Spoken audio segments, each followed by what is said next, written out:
Hello everyone, welcome to Vedas home foods. ఈరోజు మన వీడియోలో చికెన్ బిర్యానీని ప్రెషర్ కుక్కర్లో సింపుల్గా ఎలా తయారు చేయాలో చూద్దాం.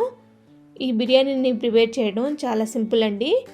నేను చెప్పే కొలతలు ఫాలో అవుతూ మీరు ట్రై చేశారంటే ఈ చికెన్ బిర్యానీని చాలా తక్కువ టైంలో ఎక్కువ శ్రమ పడకుండా చాలా సింపుల్గా ప్రిపేర్ చేసుకోవచ్చు. లేట్ చేయకుండా ఈ బిర్యానీ తయారీ ప్రాసెస్ని స్టార్ట్ చేద్దామా. ఈ బిర్యానీ కోసం ముందుగా 3/4 కిలో వరకు అంటే 750 గ్రాముల వరకు స్కిన్లెస్ చికెన్ని తీసుకోండి.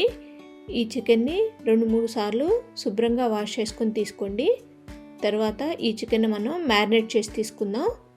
ఇప్పుడు ఇందులోకి 1 టీ స్పూన్ వరకు కారాన్ని యాడ్ చేసుకోండి. అలాగే 1 టీ స్పూన్ బిర్యానీ మసాలా పౌడర్ని యూజ్ చేసుకోండి. ఏ బిర్యానీ మసాలా పౌడర్నైనా యూజ్ చేసుకోవచ్చండి.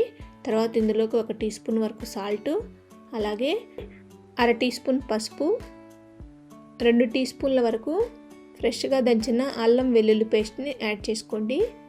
తర్వాత ఇందులోకి 1/2 కప్పు వరకు చికెన్ పెరుగుని యాడ్ చేసుకోండి. తర్వాత ఇందులోకి 1/4 కప్పు వరకు సన్నగా తరిగిన కొత్తిమీర తరుగును కూడా యాడ్ చేసుకోండి. మరో 1/4 కప్పు పుదీనా తరుగును కూడా యాడ్ చేసుకొని వీటన్నింటినీ పూర్తిగా కలిసేంత వరకు చేత్తోనే నీట్గా కలుపుకోండి. ఇప్పుడు ఇలా మ్యారినేట్ చేసి పెట్టుకున్న ఈ చికెన్ మొత్తాన్ని ఫ్రీజర్లో 1 అవర్ పాటు ఉంచండి. ఇప్పుడు మనం బిర్యానీ కోసం రైస్ నానబెట్టుకుందాం. ఒక గిన్నెలోకి 2 కప్పుల వరకు బాస్మతి రైస్ని తీసుకోండి.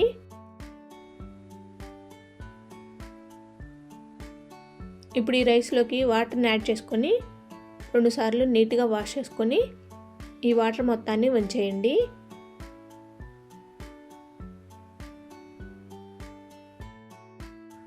తర్వాత ఈ రైస్ మునిగేంత వరకు వాటర్ని యాడ్ చేసుకొని ఈ రైస్ని 1 అవర్ పాటు కంపల్సరీ నానబెట్టుకోండి. మనం ఈ రైస్ని నానబెట్టుకుంటేనే మనకి రైస్ పొడి పొడిగా వస్తుందండి. ఇప్పుడు ఈ బిర్యానీలోకి కావలసిన మసాలాలను తీసుకొని పక్కన పెట్టేసుకుందాం. ఒక ప్లేట్లోకి 2 బిర్యానీ ఆకులు, అలానే 2 అనాస పువ్వులు,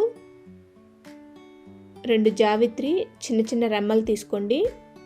అలానే ఒక 5 దాల్చిన చెక్కను కూడా తీసుకోండి.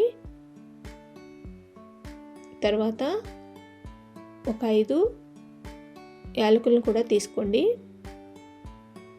అలాగే ఒక 8 వరకు లవంగ మొగ్గలను కూడా తీసుకొని వీటన్నింటిని పక్కన పెట్టుకోండి.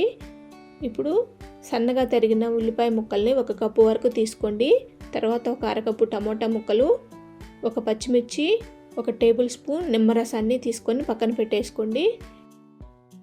ఇప్పుడు బిర్యానీ ప్రిపరేషన్ కోసం స్టవ్ మీద ఒక కుక్కర్ని పెట్టండి. ఈ కుక్కర్లోకి 2 టేబుల్ స్పూన్ల వరకు ఆయిల్ని యాడ్ చేసుకోండి. ఈ ఆయిల్ వేడెక్కిన తర్వాత ఇందులోకి మనం ముందుగా తీసి పెట్టుకున్న ఈ మసాలాల మొత్తాన్ని యాడ్ చేసుకోండి. ఈ మసాలాలని ఒకసారి కలుపుకొని నీట్గా ఫ్రై చేసుకోండి.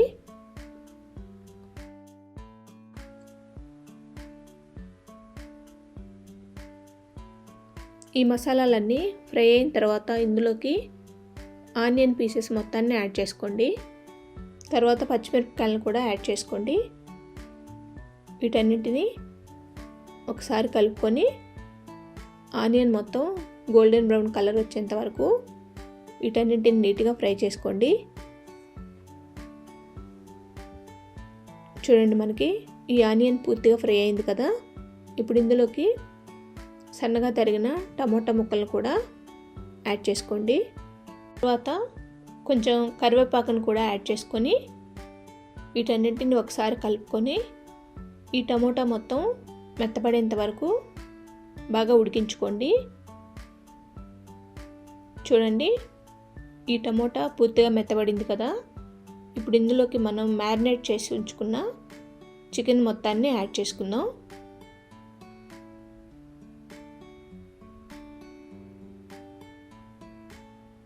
ఈ చికెన్ మొత్తం యాడ్ చేసుకున్న తర్వాత ఒకసారి బాగా కలుపుకొని ఒక 2 నిమిషాల పాటు మీడియం ఫ్లేమ్లోనే వీటన్నింటిని బాగా ఉడికించుకోండి. 2 నిమిషాల తర్వాత ఇందులోకి మనం పక్కన తీసి పెట్టుకున్న నిమ్మరసాన్ని యాడ్ చేసుకోండి. ఈ నిమ్మరసం యాడ్ చేసిన తర్వాత దీన్ని మొత్తాన్ని నీట్గా కలుపుకొని మరొక నిమిషం పాటు ఉడికించుకోండి.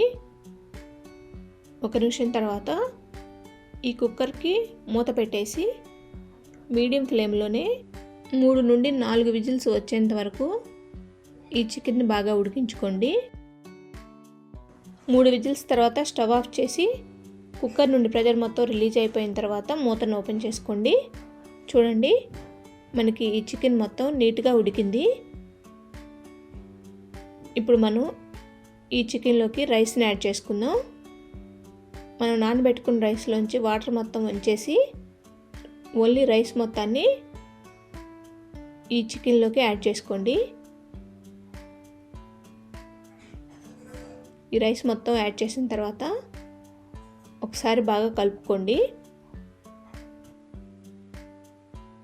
ఇలా కలుపుకున్న తర్వాత ఈ రైస్లోకి 2.5 కప్పుల వరకు వాటర్ని యాడ్ చేసుకోండి.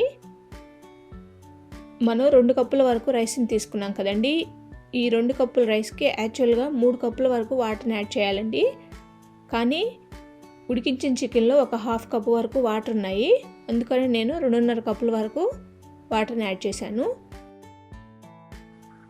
తర్వాత 1.5 టీ స్పూన్ వరకు సాల్ట్ని యాడ్ చేసుకోండి.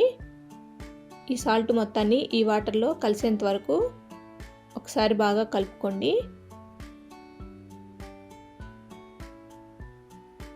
ఈ విధంగా కలుపుకున్న తర్వాత ఇందులోకి సన్నగా తరిగిన కొంచెం కొత్తిమీర తరుగును కూడా యాడ్ చేసుకొని ఈ కుక్కర్ పైన మూత పెట్టేసి ఫ్లేమ్ని లో టు మీడియంలో అడ్జస్ట్ చేసుకోండి. తర్వాత 10 నుండి 15 నిమిషాల పాటు ఈ బిర్యానీని బాగా ఉడికించుకోండి. మీకు 1 విజిల్ వస్తే చాలండి. ఆ తర్వాత కుక్కర్ని ఆఫ్ చేయండి. 15 నిమిషాల లోపు మీకు విజిల్ వచ్చినా రాకపోయినా స్టవ్ ఆఫ్ చేసుకోండి. లేకుంటే మీకు బిర్యానీ అడుగంటిపోతుంది. 15 నిమిషాల తర్వాత కుక్కర్ నుండి ప్రెషర్ మొత్తం రిలీజ్ అయిన తర్వాత మూత ఓపెన్ చేయండి. చూడండి, మనకి ఈ బిర్యానీ చక్కగా రెడీ అయింది. ఇంక ఈ బిర్యానీని సర్వ్ చేసుకోవడమేనండి. ఈ బిర్యానీ అయితే రైస్ గమ్ముగా అంటుకోకుండా పొడి పొడిలాడుతూ చాలా బాగా రెడీ అయిందండి. ఇంక ఈ బిర్యానీని రైతాతో కానీ షార్వాతో కానీ సర్వ్ చేసుకుంటే చాలా టేస్టీగా ఉంటుంది. నేను చెప్పిన ఈ కొలతలు ఫాలో అవుతూ మీరు కూడా ఈ చికెన్ బిర్యానీని మీ ఇంట్లో ప్రిపేర్ చేసుకోండి. మీరు ఫస్ట్ టైం చేస్తున్నా సరే ఈ చికెన్ బిర్యానీని చాలా సింపుల్గా ప్రిపేర్ చేసుకోవచ్చండి. అంతేనండి, ఎంతో సూపర్ టేస్టీగా ఉండే ఈ చికెన్ బిర్యానీని మీరు కూడా ట్రై చేసి మీకు ఎలా వచ్చిందో నాకు కామెంట్ చేయండి. మీకు కనుక ఈ రెసిపీ నచ్చినట్లయితే లైక్ చేయండి. అలాగే మీ ఫ్రెండ్స్కి కూడా ఈ వీడియోని షేర్ చేయండి. మరిన్ని వంటల కోసం వేదాస్ హోమ్ ఫుడ్స్ ఛానల్ని సబ్స్క్రైబ్ చేసుకోండి. Thanks for watching.